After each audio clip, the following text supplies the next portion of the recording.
Ryan art করেছে, দেখছেন art. ডিম ভাজি চলতেছে। বিসমিল্লাহ। একবারে মরার মতো শুয়ে রইছি। সেই চালাক তো গাইস, আমি তো সেই মজা পাইছি।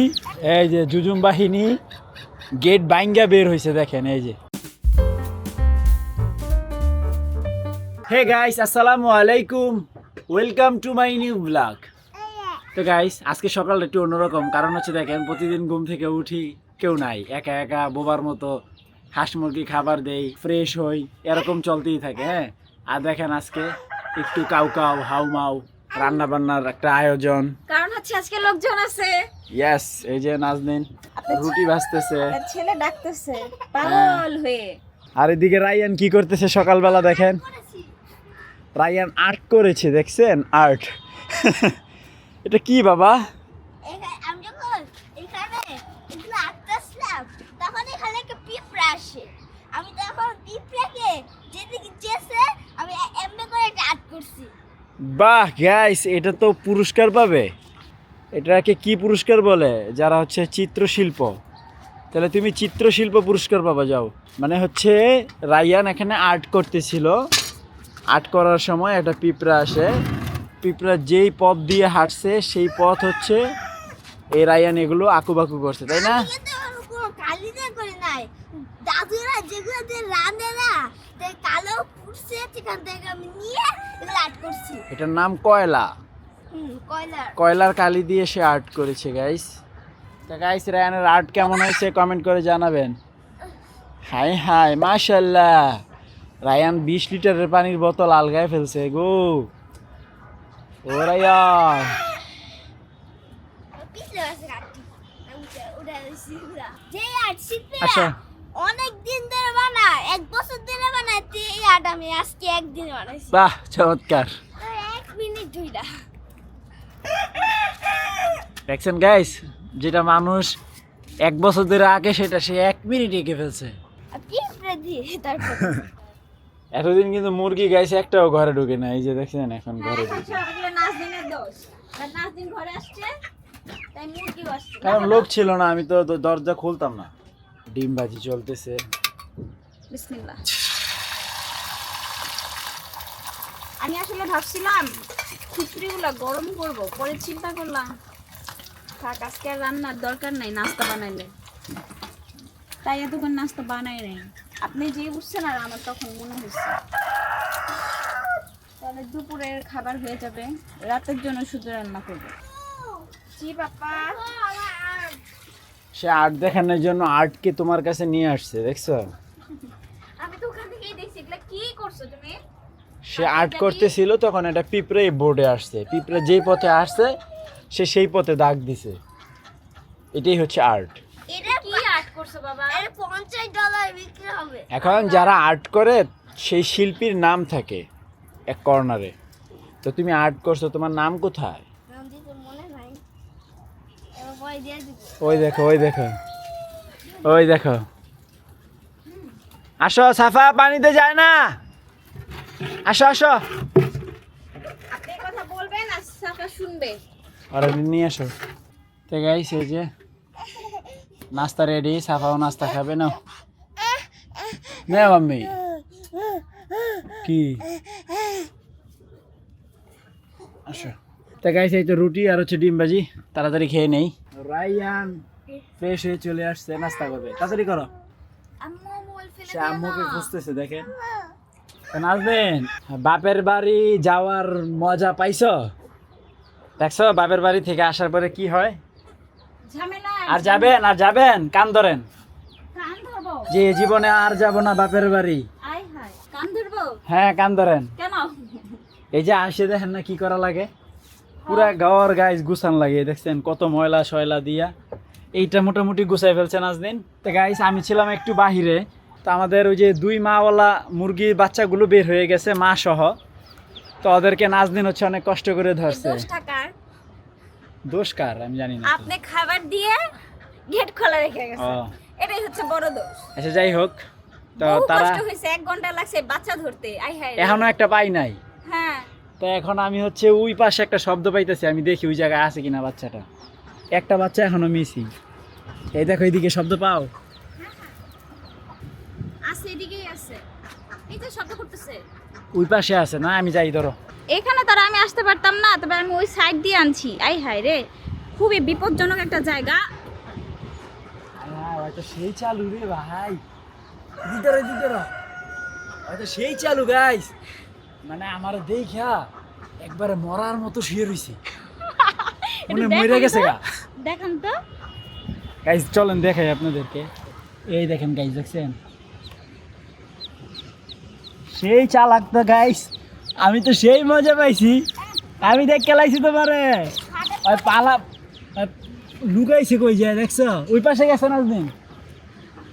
ওই মনে করছে কাকটা খাইলে এভাবে লুকাই থাকে। ওই পাইছ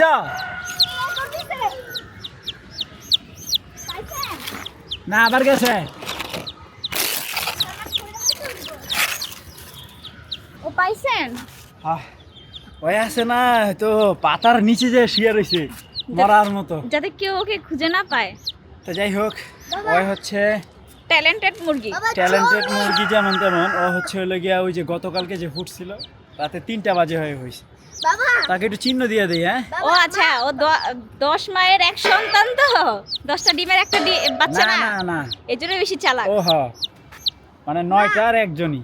হ্যাঁ, আপনি চিন্তা করতে পারেন খাটের তলে গেছে গা। এই দেখেন গাইস, ওকে কালার করে দিছি, কেমন লাগতেছে ওকে? তুমি তো অনেক ট্যালেন্টেড মুরগি, পায়ে করে দেন। যদি থাকে না পশমের সাথে সাথে আবার চলে যাবে। ওরা চিহ্ন রাখলাম কি লিগা, ওই একজন আরেক মানে আরেকটা বাচ্চা তো, এই জন্য। আমি ভাবছিলাম ওকে একটু রং দিয়ে দিলে বেশি ভালো হতো, এই মার্কার থাকবে না তো। কোন রং? এডি দে, যেই রঙই দাও আস্তে আস্তে পশম চেঞ্জ হয় না। তো কি দিয়ে আসি, চলো। আমরা তো অনেক কিছু বইটা বানাই না। ইস, খাট চড়ে বলে কি। যা, ফাইনালি 10টা হইছে। আরেকটা তো মারা এই যে এরকম একটা বাচ্চা নিয়ে গেছে কাকে, আহারে, ওই এরকম বের হয়ে গেছিল। এই যে এদিক দিয়ে বের হয়ে। তা আপনি এখানে রিপেয়ার করেন না কেন? খাবার দিলেই হয় রে, কদ্দুর বাচ্চাটা ওদেরকে একটু পর পর ওদেরকে খাবার দিলে আর এই সমস্যাটা হয় না। বাচ্চাদের খিদে বেশি লাগে।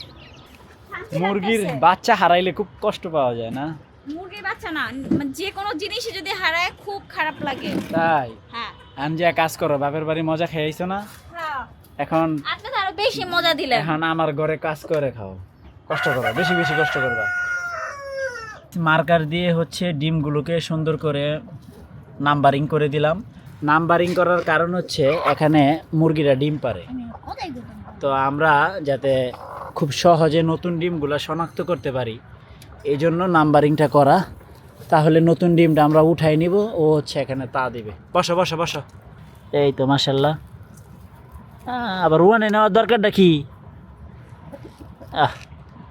ওই যা বুঝে তাই।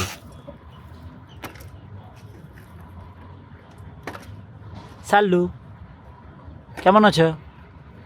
তো যাই হোক, ওর মতো করে নিয়ে নিবে, নিয়ে সুন্দর করে তা দিবে। তো গাইস একটু রেডি হয়ে গেলাম, এখন যাব হচ্ছে ডিউটিতে। এই যে জুজুম বাহিনী গেট বাইঙ্গা বের হয়েছে, দেখেন এই যে ওই যাদের গেট খোলা। এই জুজুম মা যা।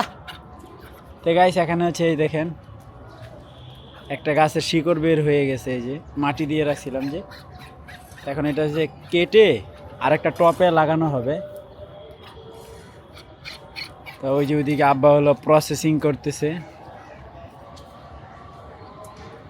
এতটুকু মাটিতে তো হবে না, এটা লইরা যাবো গা মাটিটা।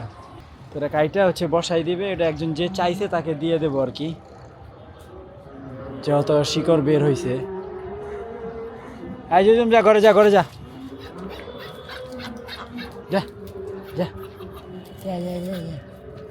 তো জুজুমকে ঘরে দিয়ে গেলাম, আসরের আজান দিয়ে দিছে। তা আমি যাব হচ্ছে ডিউটিতে। এই যে ব্যাগ ট্যাগ রেডি, লেট হয়ে গেছে, তাড়াতাড়ি যাই। তাই গাইস সন্ধ্যায় হয়ে গেছে, তো মাত্র বাসায় আসলাম ডিউটি কমপ্লিট করে। হাঁস একটা এখনো বাহিরে, তা নাজনীন হচ্ছে সব ঢুকায় ফেলছে, প্যাকেটও করে ফেলছে। দেখেন এই যে ও যে বাইরে আর খবরই নাই। দেখেন সাদা হাঁসটা অন্ধকারে কিভাবে দেখা যাচ্ছে, একবারে ধবধবে সাদা। তো আয় ঘরে ঢুকবি না, খাইছ? ঘুরে ফিরে আমার কাজ হচ্ছে মুরগি আর হাঁস, বুঝছেন গাইস? মানে বাইরের থেকে আইসা একটা টেনশন, যেগুলো সব ঠিকঠাক মতো আটকেলো কিনা, যাওয়ার সময় একটা টেনশন, সব কিছু গুছগাছ করে গেলাম কিনা, এই আর কি। আর ঢুকবি না? ঢুক ঢুক ঢুক। তুমি খাবা? আর কটা খাই নাই মনে হয়, ওকে কটা খাবার দেই। এই তো আমাদের লাইট জ্বলে গেছে। মশা কাকে বলে? আহা, কি মশা কামড়াই দিছিল? তো গাইস ঠান্ডা কিন্তু অনেক কমে গেছে, আজকে কিন্তু তেমন ঠান্ডা নাই। এই যে হাসু না, না না, খাও খাও খাও। ও খায় নাই, আমি জানি, বাইরে ছিল না, খায় নাই। তো সে রাতের বেলায় খাবার খাইতেছে। খাও খাও খাও। তা আমি হচ্ছে আজকে মোবাইল রেখে বাসায় চলে গেছিলাম, তো মোবাইল ছাড়াই ডিউটি কমপ্লিট করে চলে আসছি। ওই যে দেখছেন, মশায় তাকে কিলিবিলি করে খাচ্ছে, তার কোনো খেয়াল নাই, সে হচ্ছে মোবাইল টিপতেছে তো টিপতেই আছে। আরেকটু কাছে নাও আব্বু, চোখে দেখবে না কিন্তু। আরেকটু কাছে নাও, আরেকটু, হ্যাঁ হ্যাঁ। আজকে আছে 10 লেগে গেছে গা।